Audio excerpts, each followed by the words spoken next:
Good to All go. right. Well, hello, you beautiful people. This is Gary Horn, and this is the NWA. It's a podcast celebrating the past, present, future, history, legacy, and tradition of one of the greatest pro wrestling entities of all time. Talking about the National Wrestling Alliance, and this is the Quarren stream. And people can't, like, the camera keeps bouncing back and forth, so they probably couldn't see you all celebratory. Sorry. I did this. I did this. There is Miss Madelaine Hoptry. Maddie, thank you so much for joining me today. Hello. Thanks for having me, Gary. I'm really excited. Yeah, I'm excited to have you too. And you were watching NWA Powerrr, which is what we've been doing on our Quarren stream. And Stevenson Vision in the chat saying that they are jealous that we saved the booze for this episode. That is too bad for you. That's actually Robert Stinson. He was my guest on the last one. So he was. I thought that you said that there was a lot of booze on the last episode. I guess he didn't see it. I don't know. No.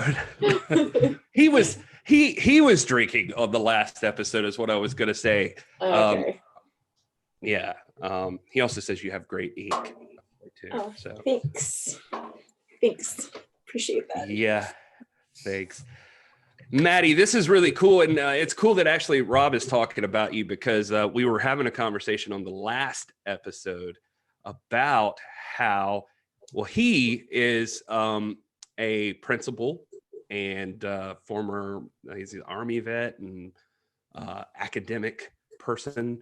And so he was talking about how it's weird, like wrestling has like such a redneck assumption about it, people like a reputation that people just think that it's just a redneck hobby. And he was saying that in his experience, it's like lots of people from all different walks of life watch it and enjoy it, and that he doesn't consider himself like some dumb redneck. You know, he's in this field, and there's like poets and one of the wrestlers in there, Josephus, like he's a musician and he's a professor at college and all of these things. He's a professor, right?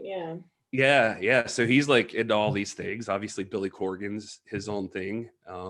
So it's like all these different walks of life.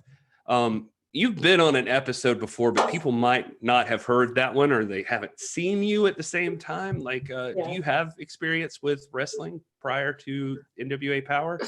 I think that it's kind of funny that you started this particular episode off, like with me with saying that about like the redneck thing. I'm from West Virginia, and when I told my mom that I was cleaning her house today and I had to leave so that I could get ready to talk on a wrestling podcast, and my mom was just like, I thought we left West Virginia for a reason. Like, I was like, Mom, it's actually like, it's really good. It's not, I don't know. Plus, I think that especially watching like the NWA Powerrr, it's completely different than any other wrestling like I've seen before. Just like stylistically, like the way that they do it, like the drama, like between characters and everything, and even the character development. I watched wrestling when I was a kid, but like that's about it. And then I watched a few of the NWA episodes when I like talked on your podcast for the first time. So that's the extent of my experience. It's been really fun. Like I really enjoy it though. That's awesome. I'm glad you're here doing this and branching out and taking a chance on something. So like you said, you've done the podcast before. This is not the first time you've seen the NWA necessarily, but they didn't have a regular show back then. So it was a lot more difficult to get people organized on how to watch it, because it was just kind of like random, like shorter clips. And now they actually have like a regular episodic show week to week. Well, they did until everything stopped happening anymore. Yeah. But so you said stylistically and everything, it's the first time you've seen anything like this. Like, what stands out to you about it? Like, what appeals to you about the look of it so far? I like how like the first 2 minutes to it are like kind of fans tweeting, and like it's not just like a recap. I mean, there's a lot of recapping in there, but I like how it kind of shows like how people are involved like with media and internet and everything these days. in the NWA. And I like all the commercials that they have, the Austin Idol one, and then the one that they did with the tire wrench and the waffles. Waffles, The tire irons. Yeah. No, that was great. I mean, the graphics, the introducing the characters in the beginning of the episodes. WWE didn't do that. Yeah, you're right. That is an interesting part of it too, just where they do the like who's going to appear on the episode. Almost like Saturday Night Live kind of style. Yeah. And it's definitely set up in a studio, which is it's a callback to an earlier time in wrestling, like back, especially it was big in the South, the Southeast kind of thing, where they would do these like studio shows because it was cheaper to get the product out, and they could film a bunch with a live audience right there in the crowd. And anyway, so this is kind of what Billy Corgan is doing. It also is probably what he grew up on watching, and so he's kind of fond of that style, which is the only way I think to stand out. It seems nostalgic. Right now. Like it seems as if it's recalling something from the past. Yeah, it definitely is. There's lots of nods to the past in it. Just the whole setup of the thing is that way. So we are here to talk about episode number 4, and I'm assuming that means you've watched episodes 1 through 3 so far, right? I haven't watched anything after 4, but okay, all right, no problem. Don't ruin anything for me. All right, I won't ruin it for you. So we'll recap episode 4. Who stood out for you though, if you could think about it without thinking about episode 4, like going into episode 4, who was standing out to you the most, like as far as character wise and that sort of thing? So I was thinking about this because I kind of rewatched the episode when I was waiting for you to send me the invite. And the first time that Aaron Stevens popped up, I was like, oh, he's so cute. And then this episode, I was like, God, he's fucking annoying. And like, he's got a super dad bod. So initially I thought he was really hot, but I lost that pretty quickly. Wow. I hope he's not watching. Sorry. No, it's fine. You got to be real. So the personality didn't put you off. Like you don't look him in the eye. Yeah, no, that definitely put me off. I was like, God. Well, and I'm also intrigued by tropical pirates. Like I want to know more. Because it just showed like this random like Shakespeare-esque like of him like quoting in this like pirate shirt, and then that's it, and then just some B-roll footage of like a pirate ship floating in the cove. So I really want to hear more about that movie. Also Camille, I'm intrigued by her. Like, does she know how to speak? Has she spoken before? Well, you said not to spoil anything for you, but I can say all right. Before this point, she has spoken, not on mic. Like she's, there was a show they did where like she got in Nick Aldis's face because she was trying to interfere for him, and he was like telling her not to, and she was yelling at him like, I'm trying to help you out. And so they were arguing. And so it's not that she can't, she is just choosing not to so far. And, all right. And Joe Galley won't leave her alone about it. Certain mystique, I guess. So how do you feel about like Joe Galley? Like he keeps pestering her about talking, and I actually appreciate that, because I think as a woman, I'm sure some other people were like, well, is Nick Aldis like really not letting her speak, or is that a challenge or whatever? But she made it pretty clear that she's choosing not to speak. So I like Joe Galley. Yeah, he's nice. He seems sweet. I'm sure he'd appreciate that. So he's an actual legitimate broadcast journalist. Like he's out in I think that's what he was saying. He's like, I've won awards and everything. So yeah, he sounds humble. No, he's like in San Antonio or somewhere. I can't remember if it's Houston or San Antonio, but yeah, he posts regularly to his feed. I did it for a little bit, but I think it probably gets annoying. He would like post stuff about the NWA and Yeah. comments about wrestling, but then in the middle of that, he would post like a legitimate news story, and that seems really confusing. and I'd be like, "What story is this?" And like, where's? I didn't see this one. Like, where's? What? That wasn't in the recap. Yeah, so weird, Joe. Yeah, you mentioned in the recap of the fans and stuff at the beginning. We got more of that in this one. The like Wrestling Days is on there. You mentioned him, Yeah, the British guy. He made me laugh like, in the first couple of episodes when it showed like the clips from him. I said this before anybody could hear probably, but my favorite part of watching it is all the Gary sightings that I've gotten so far. Him just like, yes. She was asking me about beforehand, like how it works, because she's like, you know, is this all filmed in one day, or are you just wearing the same outfit over the span of a month? Or that's just like your wrestling outfit.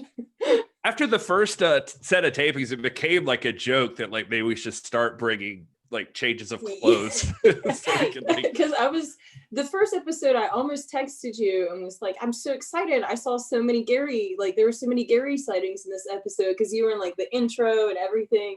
And then the second episode, I was like, I think that's the same shirt. Like, and then the third and the fourth. Gary, you're not helping the wrestling's reputation by you're not bathing, so it's not helping the reputation of this company. Yeah, and you can hear me quite a few times because sometimes I come in there and I like to get rowdy at him, and so it's fun to interact. Yeah, Jim Jennifer's Cornette. just sitting down, and you're like, yeah. Well, Jim Cornette came out. I was telling somebody else about this. He's the other commentator on the show, and he walks out beforehand and he's talking to the crowd and he's telling them all. He says, you guys are as important to this as anybody else. He's like, if Jimmy Kimmel's on the Late Show and he tells a joke and the studio audience doesn't laugh at that joke, then it's not funny for the folks at home either.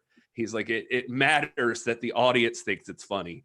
And he's like, so that's what you guys are here for. He's like, cameras are going to be on you. Like people are going to see you and see if you seem like you care. And he's like, so you have to care. And he's like, and you have to react. And if things suck, tell us they suck. And if things are good, make sure people know it's good. He's like, and we'll adjust on the fly. We'll make this thing work. So it always feels like he did a great job of making it feel like the audience mattered to what was happening. So, or maybe I just took it too far, but I would yell things and stuff. But we would get in trouble too sometimes. Like, not me. I never said anything inappropriate.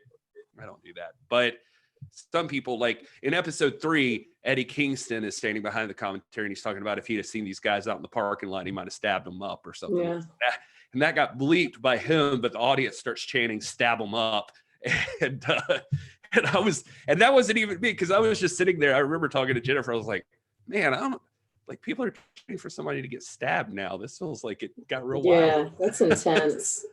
But anyway, so there's moments where I yell things, and there's an episode coming up where Nick Aldis definitely looks at me and says, "Shut up, fat boy." And, I can't wait for that one. And, anyway, that's coming up. But Maddie, we can jump right into episode 4 and start talking about it. I did not feel like typing, so I'm going to give him credit where it's due. I'm using this guy named Jordan Huey's recap of episode 4. It's called Dealer Calls Again. Again. Dealer Calls Again. He says, we start with a video package revolving around Tim Storm's past few weeks, particularly last week's dealings with Eli Drake. We see the Dawson's surprising defeat of Storm and Drake, and Aldis emerging to check on Storm afterwards. By the way, did that, the very first episode is obviously a fight between Tim Storm and Nick Aldis. You may remember them from your time watching the old series. Do you think Nick's legit? Like, he seems very concerned about Tim Storm. He seems, when I watched like the old NWA stuff, I really didn't like Nick at first. I always thought he kind of looks like Hugh Jackman. And I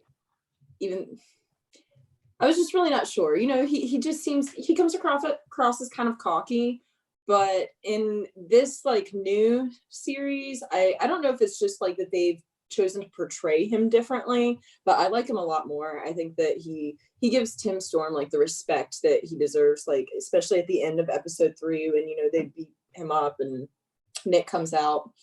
That's episode 3, right? Yeah.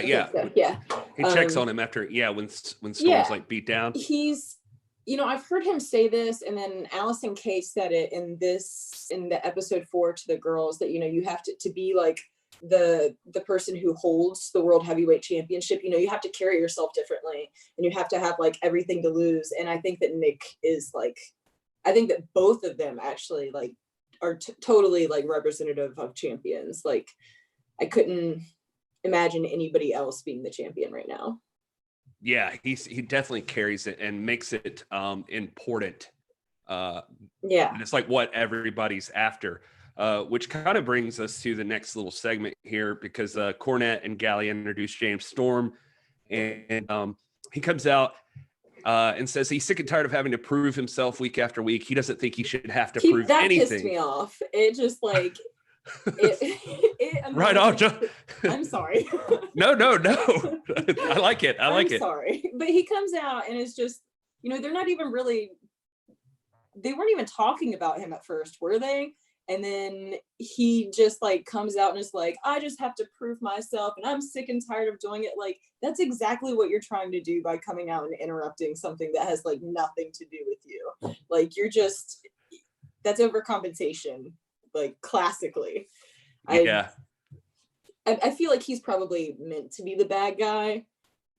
So mission accomplished. He's annoying. I'm a fan of James Storm. Yeah. And he's accusing Nick Aldis of ducking him. He says that even though he beat Colt Cabana, he still wants to jump on the bandwagon. He starts talking trash about Colt Cabana until Colt comes on the screen and says, basically, Colt Cabana says that the belt that James Storm has is his belt, and he beat it. If those who don't know, I kind of had to recap in the last episode too, because I realized, like a lot of people haven't seen this stuff if you're just watching Powerrr, but Colt was the national champion, and he had injured himself, and James Storm kept probing him, like bugging the hell out of him to defend the title. And Colt, even on his injured leg when he was, supposed to not be competing, gave him a match because James Storm kept, calling him out and saying he was a wuss and all this stuff. And so Colt went in and fought him, but James Storm ended up getting the win. So weak. Yeah. So James was a little, kind of a jerk about it, and Colt's salty. Sorry, my wife is also sending me screenshots of us talking, I think. No, she likes catching my face at like the weirdest possible moments, and so she's like, "Here's where it looks like." She's always like, "This one looks like somebody put something in your butt." Anyway, Colt says that title belongs to him, and he's recovered and ready to go. And Eli Drake comes out, and Eli Drake tells James Storm, what in your hands is the ticket to the world title. So like the national title is the next in line to get a shot at the world title. So you should, give it the credit it deserves. And he shouldn't take his eyes off the prize and let Cabana take the title away. Sorry. I'm looking through my notes and I am already confused. It must be the beer. No, like Eli Drake comes out there and just like stirs all this shit up and then leaves, basically. Like Nick Aldis even talks about it at the end. He's like, I don't see him anywhere. Or no, I think it was the announcers who were like, yeah, Eli Drake came out and like basically called Nick Aldis out, and then Nick Aldis came out and they put both titles on the line, right?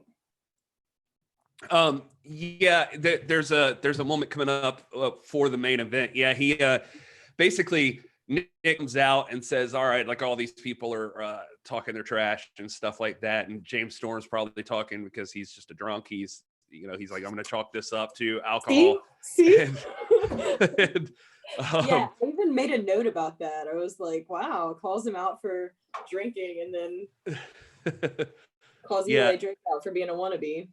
Yeah, I was about to say, he says, you're the only one who sounds any different. It's because you're just trying to sound like me, and or something like that. He's like, he doesn't have any vices except that he wants to be like me. Yeah, that's what it was.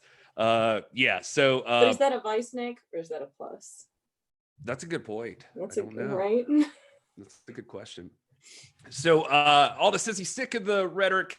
He wants to settle things in the ring. He brings up an interesting idea, a 6-man tag featuring himself, Colt Cabana, and a different partner versus Storm and partners of his choosing. If Aldous' team wins, Cabana gets a shot at James Storm's title.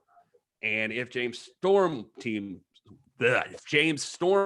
team wins, then James gets his shot at Nick Aldis' title. That's it. That sounded easy enough, right? Yeah. And he says, though, if you do win and you come after the 10 pounds of gold, the world championship, you have to give up that national title, though, because you can't come after mine without something to lose here. Yeah, so he makes a badass speech there. Yeah. And James Storm says something about Nick Aldis' Jaguar in the parking lot. It's a pussy move. See, this is the kind of commentary we've been missing, Maddie. I just don't. He's just like the typical, like I said, I'm from West Virginia. He's like the typical biker asshole who's just. I'm sorry, I don't like him. It's okay. I feel more comfortable with you being here calling James Storm a pussy than like if I were to say James Storm's a pussy. Sorry. No, I mean it's just sorry. That there's a good chance we see him someday, And so he's gonna be like, hey, I heard you call me a pussy. I'll see you in the parking lot. Yes, sir. You see some recap of the stuff with Camille, and they're encouraging people to send in questions on Twitter with hashtag Ask Camille. People did that too, and she would reply. I made a note about that too. They would send in the tweets, and I loved it because she's very salty on Twitter. Like she just would write people off pretty easy, and people would be like, "Will you come on my podcast?" No. Just like just no. And she's also very good on Twitter about anybody who says anything inappropriate to her. She just puts them on blast immediately. Like like I imagine that the females get a lot of inappropriate stuff. So whatever. I've never heard anybody say inappropriate, but I just did. David Marquez is speaking with Trevor Murdoch, says he's known him for almost 25 years, says he's been had his ups and downs. Question. Go ahead. Go for it. Has Trevor Murdoch had that facial hair for the last 25 years? It looks like pubic hair. I just want to know. Like I could not stop looking at it. It was just like... Oh, just the sideburns, the way they come out? I didn't know what that was. Was that a sideburn? Was that a mutton chop? Like, was that a beard that only grew certain ways? Like, I couldn't tell. Well, that's a good question. I don't know. I've I interviewed him on the show before, and I know that he said like when he generally used to be like the bad guy. Yeah. And he would always say that like part of being the bad guy is he wanted to be the biggest, ugliest, meanest person. And my wife, I have to say, my wife just texted me. She goes, "Yikes, she is brutal." I'm so sorry. You're never gonna ask me to come back on here. No, it's a new flavor. I like it. I'm always too nice, so this maybe makes an interesting dynamic. So, Maddie's just going in. I listen to podcasts about serial killers like constantly and conspiracy theories. So you'd like Royce Isaacs. He's a big conspiracy theory junkie. Do you watch last podcast to the left or listen to it? Yeah. Yeah, he Ben Kissel has a wrestling show called I saw that. Was it This Is Fun? Kind of Fun, I think is the name Fun. of it. Yeah, and he had Royce on there not too long ago, and that was cool. But when I had Royce on, we talked mostly about murders and stuff. So hell yeah. So it's like mostly about that stuff and like his favorite ones. And we realized, like, as we're going into it, I'm like, so what's your favorite one? He's like, well, my favorite. Well, I realize that other people can hear this. We have first, yeah. he's like, we should establish that these are real people, and they have families and they have lives, and but the most interesting, maybe, is, and he would give it a list of those. But anyway, so Trevor, whose facial hair I will never not notice now, is I'm gonna be really nice for the rest of my life now.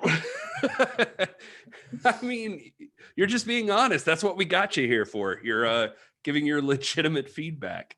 I just had so many questions. No, that's what keeps the conversation going. It's just maybe I was just looking to see if I happened to tag Trevor Murdoch in the tweet. So sorry, Trevor Murdoch. I'm so sorry. I do. Legitimately a nice guy, that fella. Great. He seems awesome. Like, I'd like to have a beer with him sometime. Maybe shave his mutton chops a little bit. But yeah, I just want to like linger on this a little bit longer and just watch you slowly like try to walk back your comments. All right. So anyway. Trevor's not smiling. That's what Murdoch's talking about. Or no, sorry, Marquez is David Marquez is talking about it. He's seen him a long time. He usually has a smile on his face. Murdoch says he's not that happy right now because he needs a contract. And let's see. So Josephus last week threw some powder in Colt Cabana's face, and he's supposedly up for suspension. And Trevor Murdoch says, I don't want him to get suspended. I want to beat his ass. That's just not how you act. And yada, yada, yada. And Josephus emerges. He says he's tired of all these humiliations. Is that a real word, by the way? No. Which, yeah. The crowd kind of laughed when he said that. Yeah. Yeah. Humiliations from shapeshifters like James Storm, he said, and Colt Cabana. Yeah, and Corgan shapeshifters. Yes, that's it. And says he's a spiritual advisor, has sanctioned all kinds of violence against Murdoch Trevor tonight. You can't get the names right either. Just speaking of the spiritual advisor, I really appreciated her commercial on the last episode for invisible hair cream. Yeah, it's very nice. And invisible voice cream. Yes, so you never hear her talk, which maybe Camille's using. I still think, by the way, that the spiritual advisor is so hot. I am a fan of the spiritual advisor. You're really weird. I know. Just saying. Talk to my lady about shaving her head. Jennifer's like, no. Will not happen. Anyway, so they go get in the ring. Josephus jumps Trevor Murdoch as he's getting in the ring, whips him into the ring post. The bell rings. Josephus versus Trevor Murdoch. And this is a pretty straightforward match. It ends up with Murdoch going to the second rope, hits the bulldog, and that's that. Trevor Murdoch wins. And Josephus went from being a big part of the show to just having his ass beat pretty regularly, it seems like. Because he like pulls that powder out of his pants. Is that the right word? Shorts, yeah. Pants. To prevent chafing. Yeah. So let's see here. So Galley is back out, and he's going to interview Aaron Stevens, but he can't have eye contact with Aaron Stevens, so he averts his eyes. Captain Morgan chants start, even though he isn't even wearing the Captain Morgan outfit. I do like his play with the dialogue with the crowd. I do like that repartee. Is that the right word? Yeah. Look at you, fancy. He does interact quite a bit, even if it is just to yell silence and that sort of but thing. It's funny. Yeah, it's like he has good chemistry with the crowd. And then he's out there. He's joined by Ricky Starks, and Steven says he probably is out there because he wants to be his stunt double. But Starks says he's on like the a contrary, foot shorter than Stevenson. yeah, it probably wouldn't work out really well, right? Like they don't look much alike, so I don't get it.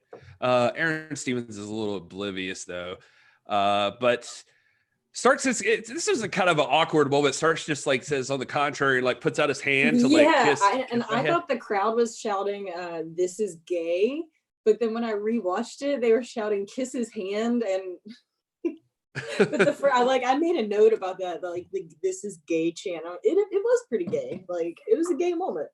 Well, yeah, I can see it. I mean, they have a moment. I don't know. I don't know if anybody would chant that though nowadays, or they'd be like.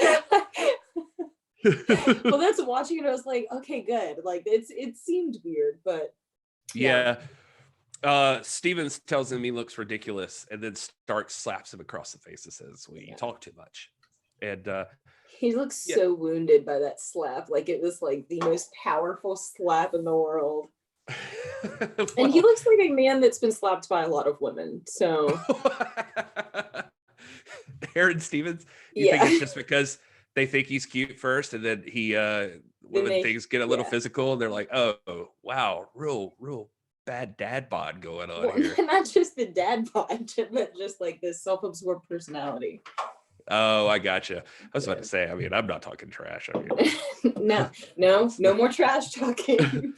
No, I'm not knocking you for talking trash. I mean, that's what you're here for, right? So, no, I'm just saying I can't talk about someone's body. I mean, it's not like I'm taking off my shirt looking like Nick Aldis or something. Me either. Well, that's probably beneficial for those who care about you in that way. So, you know, they're probably you taking off your shirt and looking like Nick Aldis. Now it's gonna be hard. I feel better about it then. I feel like if we can just work through that awkwardness, then it'll be fine. Just keep talking. So we get a recap of the situation between Kingston, Homicide, and the Wild Cards, leading to the Dawsons attacking all three. Then you get an Austin Idol commercial. This one's a little weird because you got the one, that's a legit school here in Greenville, South Carolina. So he owns Vic's Pizza downtown, doesn't he? He does. Is that what you said? Vic's Pizza. Yeah, he owns Vic's Pizza.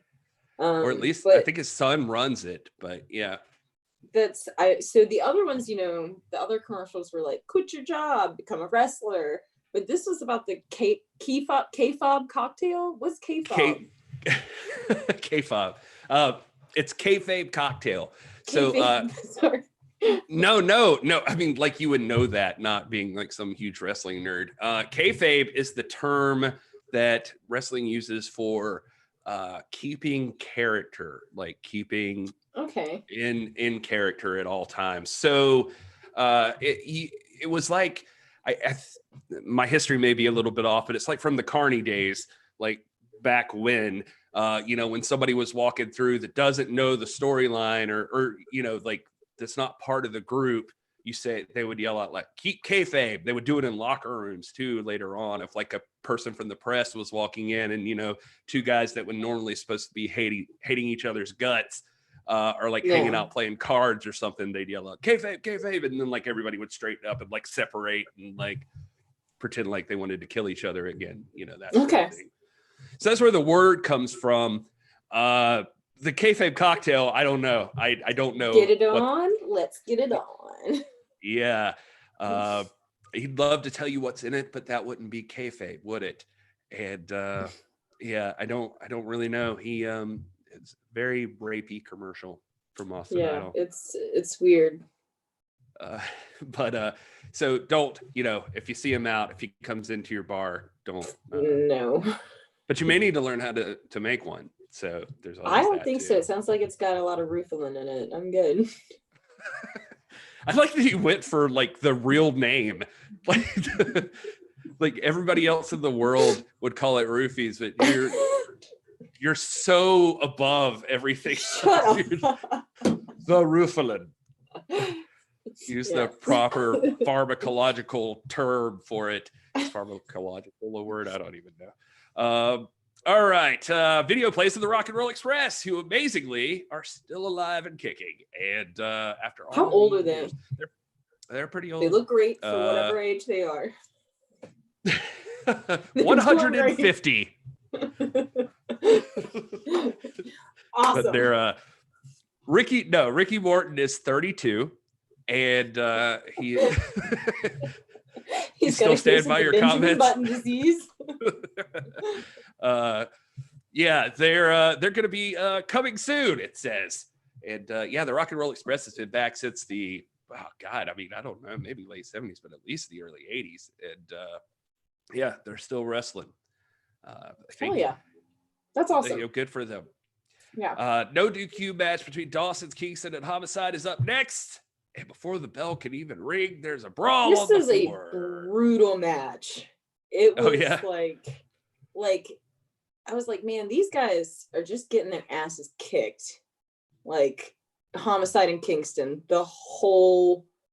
I mean, at first, I was like, oh, okay, they're pretty okay, but then it was some downhill battle pretty quickly. Yeah. They let's see, how's that end? I'm looking at my notes here. Dave makes it. There's chairs involved. There's a chair shot to the gut from Zay. Zay takes the chair to his back, nails to the face at the top of it. Yeah. Anyway, a bunch of chairs happen, and the Dawsons end up winning when the wild cards come out and hit Homicide with the belt, I believe. They're scary. Which ones? The wild cards. The Dawsons, they're like some boys that grew up in the trailer park down the road from me. But the wild cards are like, they would like hunt you down and fuck you up. Yeah, they're pretty rough. The one guy is like chewing gum, like every time you see him, just like getting in the wrestling ring, chewing gum still. Yeah, that's what seals it for you. That's how you know they're tough, huh? Yeah. Yeah, Only I guess it's tougher if they had a toothpick out of their mouth. Yeah. Snap their fingers. When you're a jet. Yeah. Yeah, that's a good gimmick idea. We'll save that one for when we're writing our own wrestling show. You see a commercial for the question mark. This was very confusing to me. I kept waiting for the spiritual advisor to show up, but she never did. And so it was just, because it was like Mother Earth, Father Sky, steel makes the metal within, flames and quest. They're like, it was like an acid trip, like a really quick acid trip. I love that you wrote down the words though. That's pretty nice. Because I was like, what does this even mean? Yeah. Steel makes the metal within. I guess that's the question. I guess we'll find out. Yeah. I'll find out. You probably already know, but I do know, but I was trying to give a dramatic pause into the camera. Dun, dun, dun. That's the question. Okay. You know what's funny? I've noticed about myself too. This is just a little side note as well, is that I when I'm talking, I'll stare at you, who is right here. But when people are watching, you're really looking at me here. Your finger is just like. So it's very confusing. So I'm trying to remember to look you in the eyes, but to look you in the eyes is not to actually look you in the eyes. Am I making sense here? Yes, you're getting blurrier though. I feel like. God, why? I don't know. Maybe your camera just can't handle you. Yeah, that's probably it. I imagine. You need some more megapixels. Is that a fat joke? No. There's not enough megapixels to. God, you're never gonna. That bitch gonna have to have like 20 more megapixels. Not what I was trying to say. Look at that fat ass. Gonna need like 30 more megapixels for a selfie on that bitch. I just meant that there. Just meant all the gloriousness of Gary. God damn it. I'm just having fun, Maddie. It's all right. All right. I'm trying to get through this episode so I don't have to hold you up for forever. Marty Bell versus Ashley Fox. That's where we were at. That you're right. Yes. We see an interview with Marty Bell, who says she's excited to be there. She's excited to prove herself. Allison Kay is one of her best friends. She's actually wearing an Allison Kay shirt in the match. She believes she deserves a shot at the NWA Women's title, and that's why she's challenged Ashley Fox, the woman that Kay defeated a couple of weeks prior. As the two of them enter the ring, Allison Kay is being interviewed at ringside by Marquez, and she again wants to make sure we get her good side. She's very I like that. Kay tells the two women that they've both had very impressive debuts, and Marty knows that she loves her, and she's glad that she wants to earn another title shot because she doesn't think she's ready. And Ashley, she already beat her, so best of luck to you both. So she's given kind of I don't know if that's supposed to be like a heel kind of thing, but like doesn't think her best friend deserves a shot. And Ashley, I mean, she's got to come back with something like as the champion. She can't just be like, I mean, I guess she could, but she like want to maintain that tough girl. You'd think I'm the boss bitch. Exactly. That'd be a good character too. I'm jotting these down. So Marty and Ashley have a decent match, and then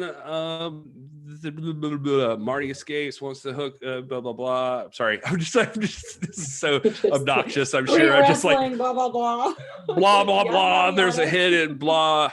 And Ashley goes for a flying head scissor off the apron. Marty sidesteps to the center of the ring, wants the double arm, but Fox turns it into a fish hook chicken wing. Marty escapes, wants the hook again, but Fox counters into a jackknife cover for the Flash win. Your winner is Ashley Fox. How was that? That was like radio quality. That was good. Yeah. So your winner is Ashley Fox. Allison Kay's applauding afterwards. And as Fox leaves, Thunder Rosa pushes past her and enters the ring. So for like the past 3 episodes, there's been Thunder Rosa commercials, and I wanted to text you and be like, who is she? Because she's very mysterious and intriguing, and I want to know more because she's got that cool half face, and she seems like a badass. She's got the leather jacket. My type of girl. I like her. Yeah, we'd be friends. Yeah, she's great. She's probably crazy.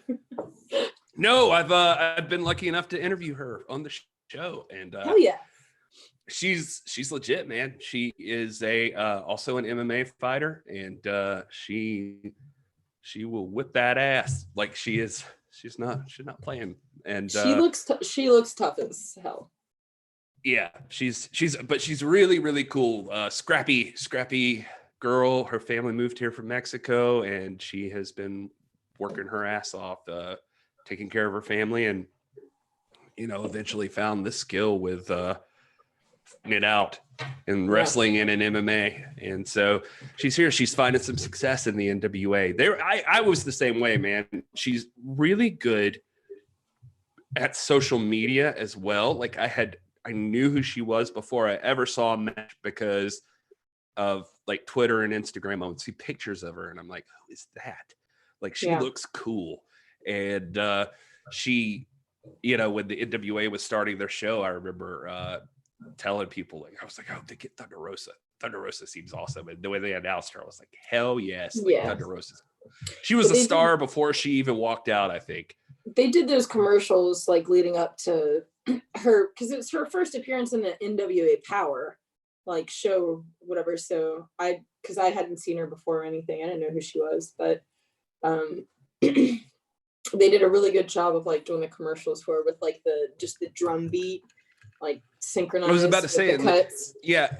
Considering like on this show, they don't really have entrance music. Like a lot of wrestling shows, they walk out, they're just out there. But Thunder Rosa has these drums going and stuff. Kind of neat. It like gave this like extra flavor to it. to see her come out. She offers a hand to Marty. Marty stands up, but Marty walks past her and does not take the hand, I guess. It was really funny, actually, in the crowd. I remember that night, Thunder Rosa walked out. I was super excited to see her, but she's got the very mean look on her face. And in that moment, you can't really see it. If you go back, you can see it, but it's not very noticeable. But she's standing there and looking at Marty Bell as she reaches out the hand, and some little kid in the front row goes, "No, don't do it!" And Thunder Rosa like glances over at him, and she like puts her hand up, is like, and like brushes him off, like, no. And but it's on the other side of her, so you can't really see it on television, but it was super funny. Like that kid felt great. I think that she acknowledged him. Yeah. So you see another commercial for Tony Falk's waffles and tire irons. That's a great. Buy 3 gluten-free waffles, get 4 tire irons for free. They have some nice over at the NWA shop, some nice waffles and tire iron shirts now. Let's see, and we're ready for Aaron Stevens versus Ricky Starks, and it's a pretty good match. Captain Morgan chants throughout. Starks goes for a slap. Stevens ducks, covers up, screaming at a high pitch, and Starks rolls him up and gets the 3 counts. So. I just wanted to take note of all of Jim's trash talking about Aaron Starks during this match. He says that he has a lack of testicular fortitude. Like, I thought that was great. I mean, the whole match, he's talking shit about him. He's like, he doesn't care. He's always just gotten by. This is his modus operandi. Is just like, he has the talent, and he just does, like, he sounds like my mom talking about some of her students, like how they just like they could get A's, but they're just happy with C's. So, these kids, they don't have any testicular fortitude. He's so in love with himself, but yeah, the lack of testicular fortitude really stuck out to me. Like, what a specific thing to say. Yeah, he the last week, I think it was, or the episode 3, he says something about one of the people being crazier than a rainbow trout in a car wash. And I love him. I wrote that down. That's going to get him in trouble later. It's going to get him in trouble later. Let's just say season 3 doesn't have Jim Cornette. He makes a lot of those kind of references, and he eventually does one that lights the internet on fire. I can tell you about it off camera, but he's old school.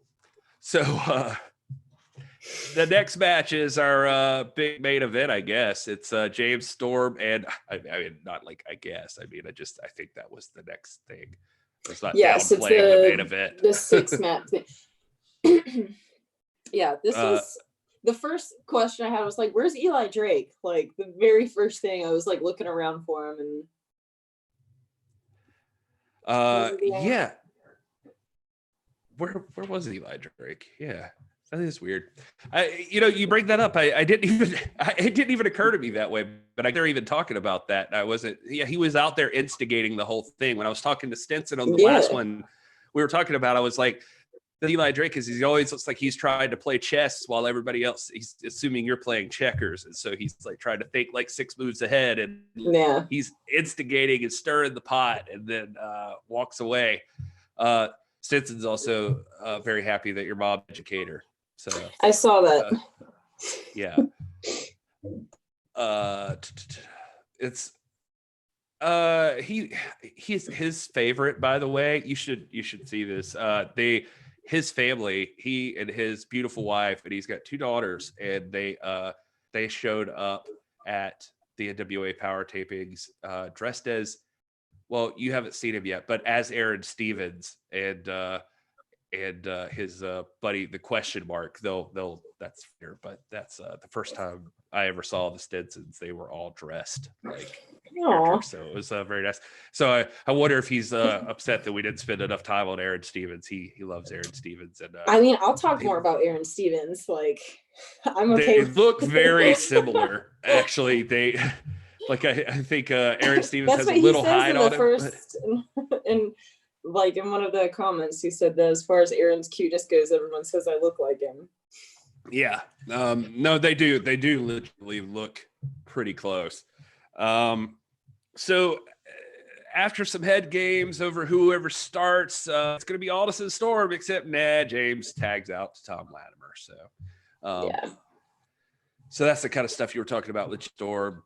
I love watching Nick Aldis wrestle. I'm just going to say that. I love how like he can be super technical, and like sometimes, because like James Storm, he's a fucking force to be reckoned with in this battle.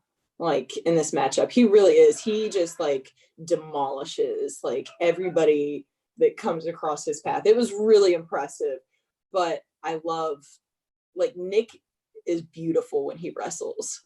Like, I know that's a weird thing to say, but it's like all very fluid, and it just seems like like I like watching it. It just seems like it's so natural and like part of his body. And I don't know, just saying. Just everything you're saying is what I've always wanted to say, but never felt bold enough to comfortable say it to him, you know? He's just so beautiful when he wrestles. He does look, no, I get exactly what you mean. Like, he's very technically proficient. Yeah, like sometimes watching football, it's almost like watching, you know, certain players make it look like they're dancing, you know, kind of. And it was like that, you know, where it was just like so fluid and beautiful to watch. Whereas, you know, like James Storm is just like, like he's a bulldozer. Like, it was intense. Yeah. There's definitely like a good, what's the word I'm looking for? Juxtaposition between the two of them, like you know, with James Storm being like this rowdy biker guy. Boy, yeah. Nick's fancy and well trained and all of that stuff. So it's like a Roadhouse. It's like Roadhouse. I'm just waiting for him to like Swayze like James Storm's throat out. Just like, oh my God. Maddie, everything you're talking about right now, I don't know if we've ever talked about my love of Patrick Swayze before. Love Roadhouse. But like Roadhouse is like my favorite action movie of all time, and you just sealed the deal here. You're hired. Best part. Now I'm super excited thinking about Nick Aldis, doing the little claw thing. Anyway, and also, I have so many things now that I'm just thinking about with, I was trying to think of a nice joke about, so our mutual friend, Justin Keys, we used to have this thing called like, I don't even know if this is appropriate, but so in Dirty Dancing and in Roadhouse, Patrick Swayze has sex with someone to the song These Arms of Mine. And arms of mine. Yes. So we would have this thing. It's like, well, if you do it to that song, you're Swayze-ing them.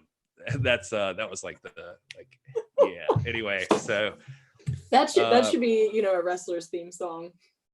Yeah, that's so I was trying to think of a way to work that into the conversation. I'm like, there's no way to work that into the conversation without sounding like really just inappropriate for Nick Aldis. So, you know, I don't know.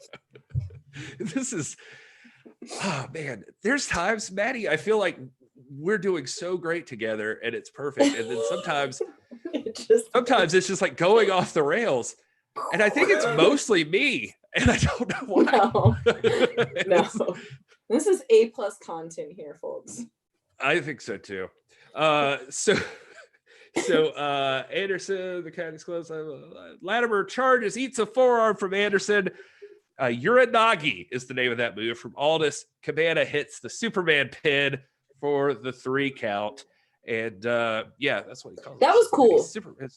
I even wrote that down. He does super cool tag out. Like super cool tag out move. Because it was like a flip and then he like spread down and like pinned him with his feet or something. I don't know, but it was, it was at one moment I was looking up at it and because I was trying to take notes and I was like, it was happening too fast. And for a long while, like I didn't. And then the announcers, talked about how you didn't even know who was the legal man at one point. Like everybody was down, like all of a sudden. And then it was just like over like that, which was, it's almost like a cliffhanger at the end of the movie. Yeah, that's true. And Stinson's in the chat, by the way. He gave a good analogy. Storm and Aldous is like a machete and a scalpel. So yeah, I like that one. I just thought that was worth mentioning. But yeah, then you get the pin. So because of that, James Storm is going to have to defend his national championship against Colt Cabana. Is the outcome there? Maddie, that I think that's how this one ended. Tell me your thoughts. Like, I mean, are you feeling NWA Powerrr as a whole? Is it something you're interested in? It. Okay, cool. Because people may want to know this. You are supposedly, as long as you're still down with it, going to be a regular guest on this rewatch. And I hope so. Yeah, because you're going to continue down the path. James Storm doesn't like show up at my house and kill me for all the bad things I've said. James Storm doesn't have time, so he's busy. He's the busy guy, right? He's things to do. Follow him on Instagram. He's always busy, like working out and showing his muscles off and stuff. And he has a Patreon where you can like play video games with him. So it's sounds like a great guy. What is that? Maddie. I'm just kidding. I really am. You're making enemies with Aaron Stevens, James Storm, and Trevor Murdoch today. No. I love Aaron Stevens. I really do. I still have a secret crush on him. I'm just, hurt. Maintaining a physique is very difficult, like he's no, I love him. I really do. And like I said, I did not mean to sound so mean about Trevor Murdoch. I really was just wondering, but I truly don't like James Storm as a character. So I'll stick with that one. Okay. I'll renege on everything else. Oh, well, yeah, I mean, and I get it. I mean, Trevor's got a unique look. I kind of like that about the NWA, though. It's not like some places where it's like everybody's got the same body type and the exact same look. I like that. Everybody's very different, like in their characters. I appreciate that. So overall, like, who would be your favorite characters you've seen so far? I have a soft spot for Tim Storm because he just seems like such a nice, kind man. Like he really does. I love Nick Aldis. Like I really enjoy watching him. And I'm intrigued by like a couple of other people, but I don't really want to like give all that away yet. I kind of want to see some more. Okay. All right. Yeah, Tim Storm has this ability that everybody that I talk to loves Tim Storm. And he's like your dad. He reminds me of my dad so much. Like yeah, it's a thing that doesn't work with everyone. A lot of times in wrestling right now, especially now, John Cena is an example of this, like as a wrestler, that they try to get over as I'm the good, heroic white knight dude, and I do no wrong, and I am just bold and brave, like all of that stuff. And fans will be quick to just totally reject that. They'll hate on it for some reason. Like they feel like they're trying to shove something down your throat, or they're like, no, we want the layers of character, and nobody's just that good, and like, all of that stuff. And but with Tim Storm, there's something that is just so genuine about him as a person that people just accept it. They're like, that's a good, like, nice, hardworking dude. That's the word, genuine. Like, because people can tell, people sense that authenticity if you bring it. And I think that's one of the things that was really appealing about him. I like Ricky Starks. I think he's very quick. Like, he's one of the ones that I kind of want to I want to see a little bit more of before I fully form an opinion, because I haven't really seen him much, but he's just very speedy and quick, and he was really fun to watch wrestling, wrestle too. Yeah, I enjoyed that. Jennifer likes his bubble butt. So ooh, I'll keep an eye. Thanks, Jennifer. there's a moment later. Aaron Stevens, Ricky Starks wrestling match. No, it's serious, because I tweeted about it one day, because later on in the show, not to spoil anything too much, but there's a scene where there's a masked character, and there's several, and Jennifer sees them and she's like, that guy's Ricky Starks. And I'm like, what? And how she's do you know? She was like, that's his cute little bubble butt. and I was that's like, amazing. wow. It turns out it's Ricky Starks. And it was just that's super creepy. Why? How did you do that? You recognized him by he's cute. But anyway, yeah, Ricky Starks is a good guy. He is salty, not salty. What's the word for him? Saucy, maybe.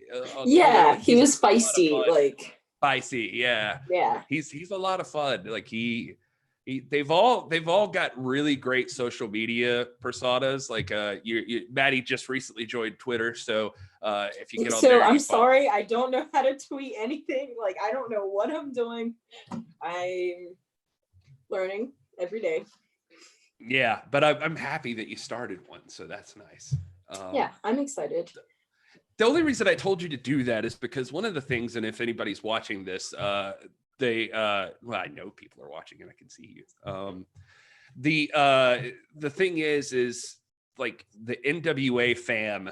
We use the hashtag sometimes, NWA fam. It's strong on Twitter. It's super. I mean, they're there on Instagram too, but Twitter invites this interaction that the other platforms don't seem to. In Facebook, you can join some groups that talk about NWA stuff, but it's mostly dads and grandpas and uncles and stuff talking about the old school NWA, but the current stuff, Twitter is lively when you start talking about the NWA. People get real into it. But anyway, well, now I'm really scared about some of the things I've said. But who are you? I just want to know who are some of your favorite people?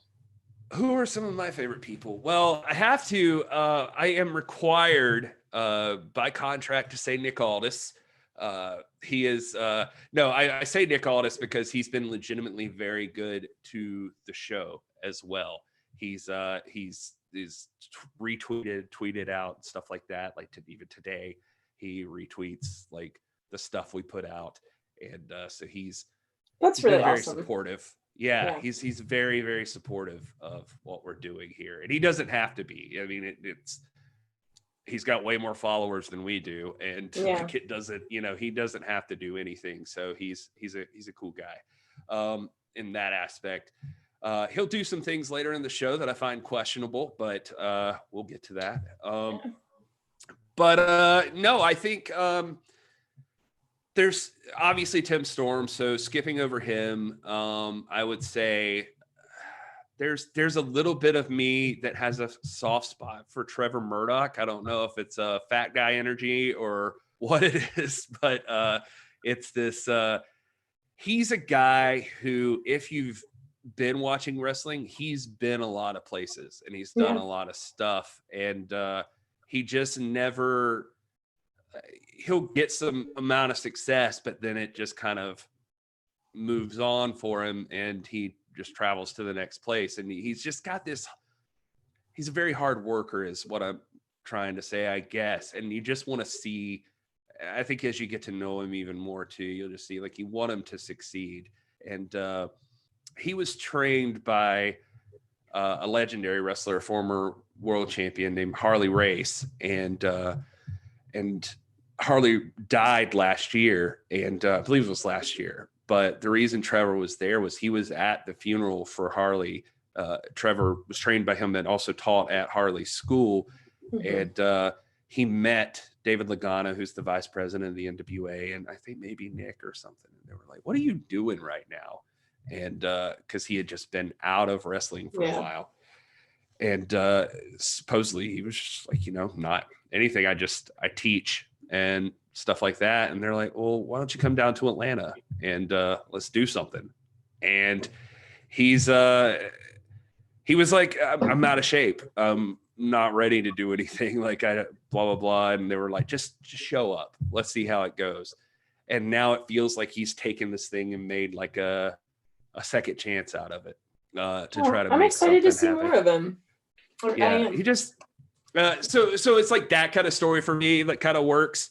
I love Ricky Starks too. I think Ricky's very, very cool and smooth. Like he's got a unique character. I especially like that he walks a fine line with a crowd that is very typically Southern, and he's got that like ambiguousness about him that I think just plays off people's emotions in a certain way. Like you're either going to love him or there's going to be some people that become very angry with him. So, but it doesn't seem to bother him either way. So I kind of dig that about Ricky. Obviously Thunder Rosa's awesome too. Anyway, so I could talk all day about those people. Who's your least favorite? Do you want to go out on limbs since you've been so brutal already today? I think I pretty much said that was James Storm. I don't like the Dawsons. Like, I really don't. Like they're really loud and obnoxious. They remind me of people that like bullied me when I was a kid. Like, I don't really like them. Yeah. But I mean, I think that's their goal. So. Yeah. I mean, but that's their character. Like, and James Storm, I feel like I'm probably not supposed to like him either. So he's being kind of a dick right now. So yeah, he's it makes sense. Big dick. Like, where do you stand on Eli Drake? What do you think about him? He's one that he seems very like articulate, and like you said, like everything's like very, he's thinking things ahead. I just like projecting and thinking, I wonder if he's one of those people who like tries or wants to be like the smartest person in the room or thinks that he is. But I'm kind of holding my opinion out on him until like I see more, because I've seen him in a couple of episodes, I think, but I'm not immediately like in a love or hate relationship with him. Yeah. Mr. Stevenson says he gets not liking the Dawsons, but his wife thinks James Storm is as hot as they get. I can kind of see that. God, there are lots of people commenting. I don't know. I just don't. I'm sure he is an attractive guy. I just don't like his personality.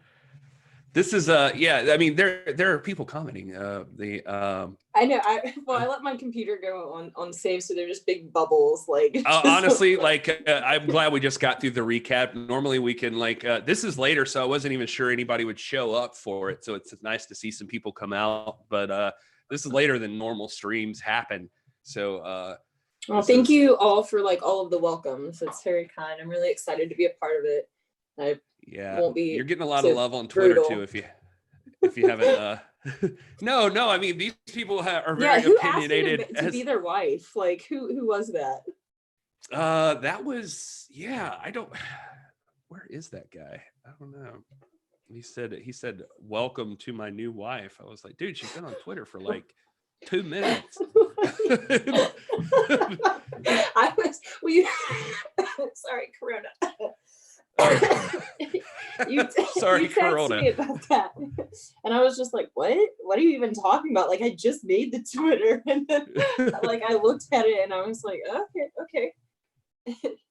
Well, at least it's better than people hating you, just saying screw off or something. I appreciate love. Like, I have very high anxiety. I need all the love. Like, please tell me you love me. Yeah. Those eyes. Oh my God. If you got anything else for Maddie, you need to throw it in now because I can't keep her all night. She's got stuff she's got to do, and she's got noodles waiting. I have a whole quart of beef udon, and I am getting ready to turn Naruto on and get my little spoon and my chopsticks and just like go to town. Man, I used to date a girl that watched Naruto all the time. She was super into that show. It's a commitment. I'm gonna say that it's a commitment to love that show. Yeah, it's interesting. I never fully got into it because it felt like I imagine how some people feel about wrestling too, like jumping in, which is why it's cool that you're giving it a shot and you're able to start off at the beginning of NWA Powerrr. But yeah, I see your eyes. You get distracted by the chat. All right, people, if you want to talk to Maddie, now's the time. This is where it is. I'm sorry. Say things to Maddie so she could like shut up.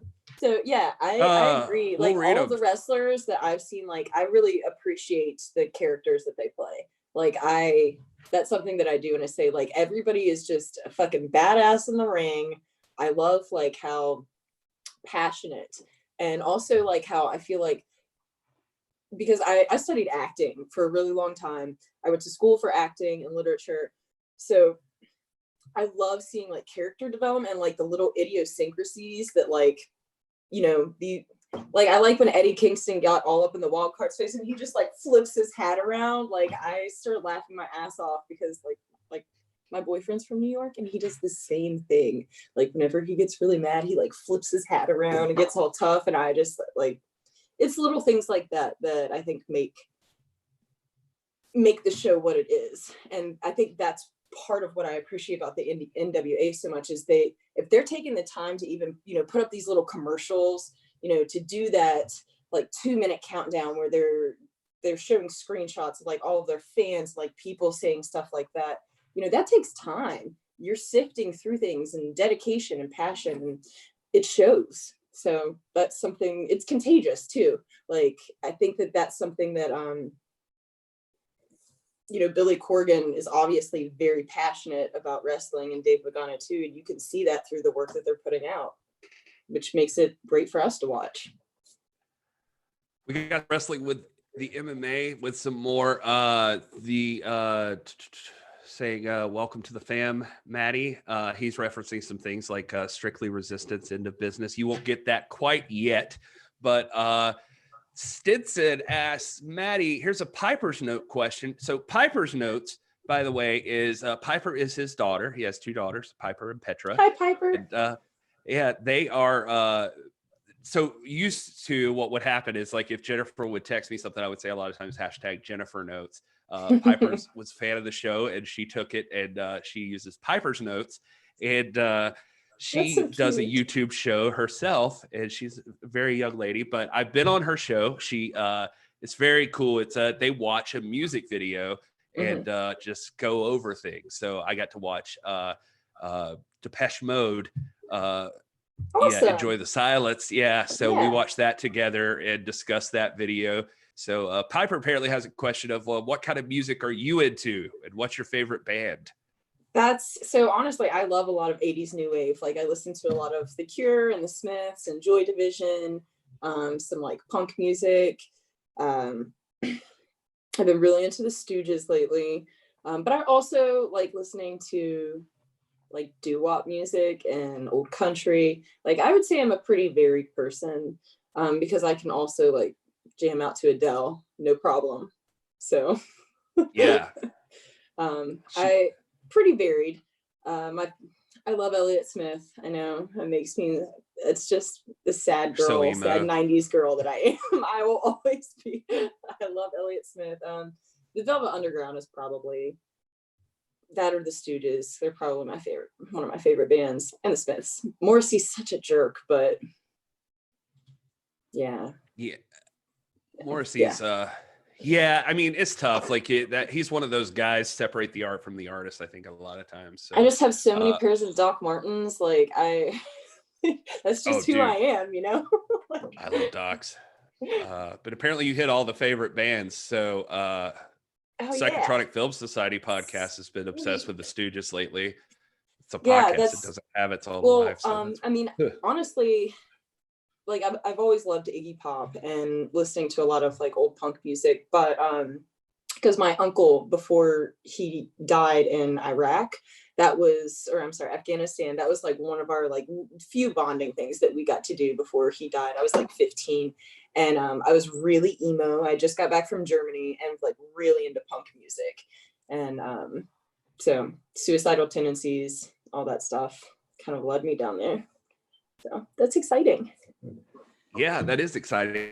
Apparently you Blame hit all Marcus the Parks. Yeah, best ones. exactly. No dogs in space. Morrissey, The he's Cure not is the tough. worst, but he's pretty bad. He's pretty bad. Yeah, I mean, there's people that have done worse things than Morrissey. I can think of a couple. But he's up there. he's around there. Yeah. Yeah, you named a lot of good ones, so you'll probably be getting a invite from Piper's Notes at some point, I bet now. Cool. Yeah. Any other stuff for Maddie before we wrap it up and let her go eat her food? What was I going to say to you? You said something that made me think of something and I lost it, but oh well. All right. Well, it doesn't matter. We're going to see more of Maddie because Maddie is going to become a fixture on This Is the NWA. I think our community is growing, so it's exciting. And it's exciting that you came and did this. I don't know exactly what episode you'll come back for, but I'll just keep you posted. Okay. I'm sure I'll end up watching all of them. So yeah, well, that's your job now. So yeah, there it is. We want to thank everybody for showing up, and make sure you hit the subscribe button. Make sure you hit that little bell icon that alerts you every time we go live, just like this. I subscribe. Yeah, she subscribed. Makes sense. You're on it. A++++ content. Thank you so much, everybody, for doing this. Maddie, tell people where they can find you on the interwebs if they want to, if you'd allow it. All right, so I'm now on Twitter at Maddy Hoptry, Maddie with an E. And then I'm on Instagram at princess_sparklepants. So just give me a little follow. I'm super excited. I'm sorry? Where does that come from? Princess Sparkle Pants? I made it up for myself because I feel like that's who I am. Oh, okay. Yes. Well, perfect. That's my inner self. And she bedazzles her jeans. I do not. So that's where it comes from. That's what she's known as in town. Yeah, coming in like a Goo Goo Dolls fan. No, I'm but yeah, thank you so much for having me. I've really enjoyed this. Thanks for welcoming me to the family, and I cannot wait to be back in the future. And we're brilliant. Thanks, Gary. You're always glorious. Oh, thanks so much. And thank you, everybody, for showing up. You guys have a good rest of your night. As always, we are at the NWA Pod on all the social medias. If you don't know that already, I am at This Is Gary Horn. All right, that's it. We're leaving you now. Go away, all of you, please. I don't know how to end this.